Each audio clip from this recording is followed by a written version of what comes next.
আসসালামু আলাইকুম এভরিওয়ান, আশা করছি সকলে ভালো আছেন। আমাদের আজকের রেসিপি গরুর তেল চর্বি দিয়ে ছোলার ডাল রান্না। আশা করছি আপনাদের সকলের কাছে ভালো লাগবে এবং সহজও লাগবে। আমাদের আজকের সহজ রেসিপি আপনাদের সকলের কাছে ভালো লাগলে অবশ্যই আমাকে একটু ভালোবাসা দিয়ে যাবেন। আর গরুর তেল চর্বি ফেলে না দিয়ে এভাবেই কিন্তু ইজি প্রসেসে আপনারা ছোলার ডাল বা বুটের ডাল যে কোনো ডাল কিন্তু রান্না করতে পারেন। ভাত, রুটি, পরোটা, নান, রুটি যে কোনো খাবারের সঙ্গে কিন্তু আপনারা এটাকে ব্যবহার করতে পারবেন, মানে খেতে পারবেন আর কি। তো কথা না বাড়িয়ে চলে যাচ্ছি আমাদের মূল রেসিপিতে। তো গরুর তেল চর্বি দিয়ে ছোলার ডাল রান্না করার জন্য আমি এখানে কিছু তেল চর্বি নিয়েছি আর সাথে আছে কিছু মাংস। যেহেতু আমি ভিডিও বানাচ্ছি এজন্য আপনাদের জন্য আমি একটু মাংস রেখেছি, তবে আপনারা চাইলে মাংসটাকে স্কিপ করে দিতে পারেন, তবে মাংস কিন্তু খুব বেশি না। আর সাথে নিয়েছি হলো একটা নলি। তারপরে এখানে দিয়ে দিব 1 চামচ জিরা বাটা, হাফ চামচ এলাচ বাটা, হাফ চামচ জয়িত্রী বাটা, হাফ চামচ দারুচিনি বাটা, আর দিয়ে দিব আদা বাটা 1.5 চামচ, রসুন বাটা 1.5 চামচ, আর 1.5 চামচ মতো দিয়েছে হলো পেঁয়াজ বাটা। তারপর স্বাদ মতো দিব হলো লবণ। আমি এখানে 1.5 চামচ ব্যবহার করেছি লবণ। তারপরে হাফ চামচ দিব হলুদের গুঁড়া, 1 চামচ লাল মরিচের গুঁড়া, 1 চামচের একটু বেশি দিয়েছি, আপনারা পরিমাণ মতো দিলেই হবে। তারপরে দিয়ে দিব 1.5 চামচের মতো হলো ধনিয়া গুঁড়া। তারপর হাতের মধ্যে সামান্য একটু তেল নিয়ে তারপর এই সমস্ত মশলা দিয়ে আমি এই তেল চর্বিগুলো খুব সুন্দর করে মেখে নিব। আমি হাত দিয়ে মেখে নিচ্ছি, আপনারা চাইলে এক খুন্তির সাহায্যেও কিন্তু মেখে নিতে পারেন, তবে হাত দিয়ে মেখে নিলে কিন্তু আরো বেশি ভালো হবে খেতে, এই জন্য আমি হাত দিয়ে মেখে নিয়েছি। তারপরে এখানে দিয়েছি হলো ছোলার ডাল। আমি সারা রাত ভিজিয়ে রেখেছিলাম, মেজারমেন্ট কাপ দিয়ে মেপে 1 কাপ ভিজিয়ে রেখেছিলাম। আর ফুলে কতটা ডাবল হয়ে গেছে দেখতে পাচ্ছেন। আমি সারা রাতের জন্য কিন্তু ভিজিয়ে রেখেছিলাম, তো ওইটা কিন্তু আমি আর দেখালাম না। আর আমাদের ডালটা কতটা সুন্দরভাবে একদম পানিতে ভিজে ডাবল হয়ে গেছে দেখেই বুঝতে পারছেন। একদম আঙ্গুল দিয়ে এরকম চাপ দিলেই কিন্তু ভেঙে যাচ্ছে, তাহলে তো বুঝতে পারছেন যে কতটা পারফেক্ট ভাবে ছোলাটা একদম ভিজে গেছে। এখন এই সমস্ত কিছু দিয়ে আমি আবারও খুব সুন্দর করে মেখে তারপরে একটা ঢাকনার সাহায্যে আমি ঢেকে রেখে দিব 30 মিনিটের জন্য। তবে আমার হাতে অত সময় ছিল না, আমি খুব শর্টকাটে কাজ ছেড়েছি। আপনাদের হাতে যদি সময় থাকে তাহলে অবশ্যই 30 মিনিট রাখতে পারেন।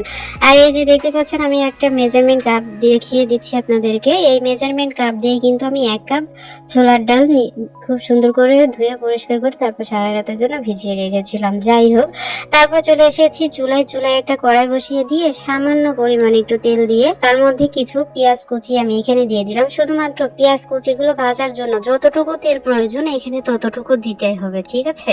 পেঁয়াজটা নাড়তে নাড়তে যখন একটু সফট হয়ে আসবে তখন এখানে দিয়ে দিব 2টো তেজপাতা ছিঁড়ে দিয়েছি।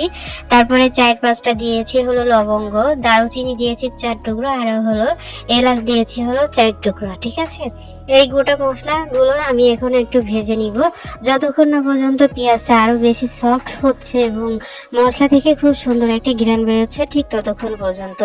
তো ভাজতে ভাজতে চলে এসেছি। এই যে পেঁয়াজটা কিন্তু অনেক বেশি সফট হয়ে গেছে, তবে মনে রাখতে হবে আমাদের এই পেঁয়াজগুলো কিন্তু অনেক বেশি ভাজা যাবে না, মানে পুড়িয়ে ফেলা যাবে না, পোড়া লাগানো কোনোভাবেই যাবে না, ঠিক আছে।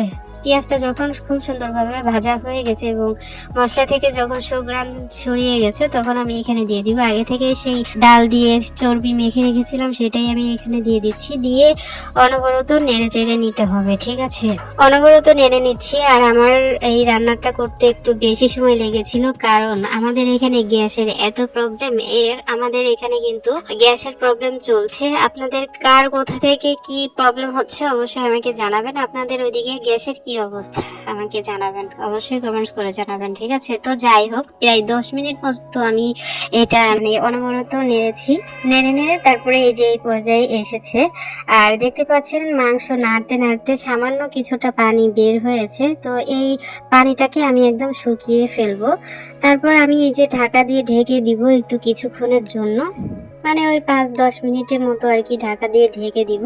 তারপরে আমাদের এই যে পানিটা কিন্তু শুকিয়ে গেছে 5-10 মিনিটের মতো। আর আমি একটু পরপর কিন্তু নেড়ে চেড়ে দিয়েছিলাম।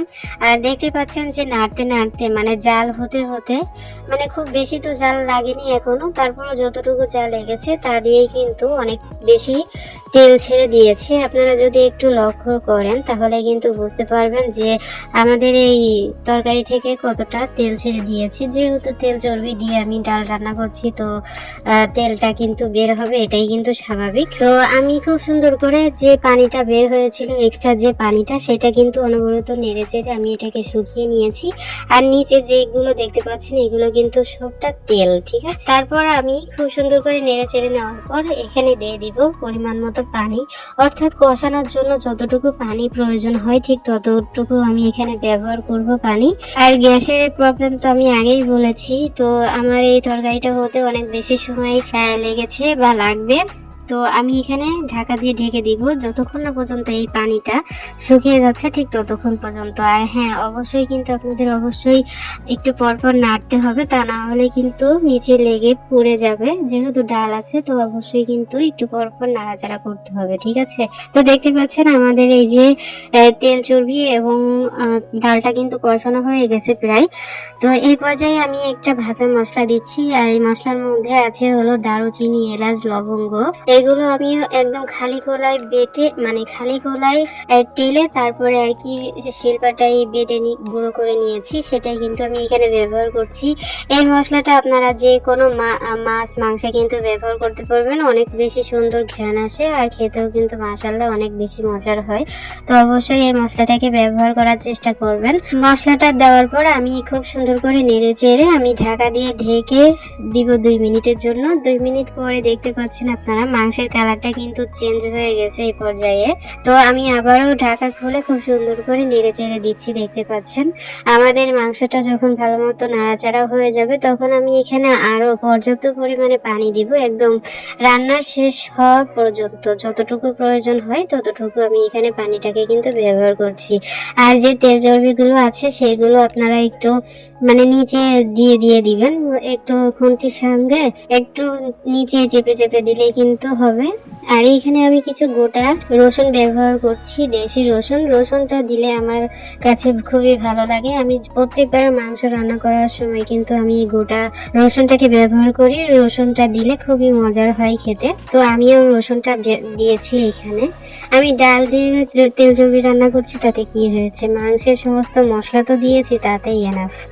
যাই হোক, তো আমাদের কিন্তু প্রায় রান্নাটা শেষ হয়ে গেছে। আপনারা দেখতে পাচ্ছেন তরকারি কালারটা কিন্তু ঠিক এরকম এসেছে। তবে তরকারিটা যখন আরো ঠান্ডা হতে শুরু করবে তখন অনেক বেশি সুন্দর দেখা যাবে, অনেক লোভনীয় হবে। তো ঘাবড়ানোর কোনো কিছু নেই, অবশ্যই তরকারিটাকে একটু ঠান্ডা করে তারপরে আপনারা পরিবেশন করবেন, দেখবেন যে অনেক বেশি লোভনীয় হয়েছে। তো এই পর্যায়ে আমি নামিয়ে নিব। আর কড়াইয়ের মধ্যে আমি আপনাদেরকে দেখিয়ে দিচ্ছি, এত বেশি পরিবেশন করার মতো সময় আমার হাতে নাই, কারণ সারা সকালে আমি না খাওয়া, আর আমার রান্না শেষ হইতে হইতে বেজে গেছে হলো দুপুর 3:30। তো মানে এতক্ষণ যাবত ধরে আমি না খেয়ে আছি, এজন্য আর এক্সট্রা ভাবে আমি আপনাদেরকে পরিবেশন করে দেখালাম না। তো ডাইরেক্ট আমি ভাতের উপরে কিন্তু নিয়ে আপনাদের দেখিয়ে দিচ্ছি। আর এই পর্যায়ে আমি খাওয়া শুরু করে দিয়েছি অলরেডি। আর এত গরম খাবার আমি কখনো খাই না, এই ফার্স্ট টাইম আমি গরম খাবার খাচ্ছি, কারণ সারাদিনে আমার কোনো কিছুই খাওয়া হয়নি তার জন্য, ঠিক আছে। তো দেখতে পাচ্ছেন মাশাআল্লাহ তরকারি কালারটা জাস্ট ওয়াও এসেছে। তো বাড়িতে অবশ্যই একবার হলেও ট্রাই করবেন, তেল চর্বি ফেলে না দিয়ে এইভাবে যে কোনো ডাল আপনারা কিন্তু রান্না করে খেতে পারেন।